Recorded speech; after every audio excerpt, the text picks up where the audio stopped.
Louange à Allah, le Seigneur des mondes, et que Allah élève davantage les degrés du prophète Muhammad sallallahu alayhi wa sallam. Dieu, Allah, a créé l'homme et lui a donné une raison grâce à laquelle il peut distinguer le bien du mal. Il a envoyé ses prophètes pour guider les gens vers le chemin de salut. Mais il y a beaucoup de gens qui s'entêtent à ne pas accepter la vérité. Ils n'utilisent pas leur raison pour ce pourquoi elle a été créée. Allah Ta'ala a appuyé ses messagers honorés par les miracles. Le miracle est une chose extraordinaire, c'est-à-dire différente des choses auxquelles les gens sont habitués, qui a lieu par la main des prophètes et qui est en accord avec le rappel de prophètes.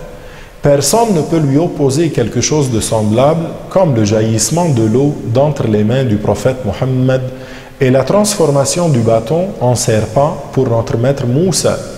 Le miracle n'est pas de la magie, car la magie s'acquiert par l'apprentissage et la pratique, et elle peut être contrée par la magie semblable, c'est-à-dire qu'il se peut qu'un sorcier produise une magie plus forte.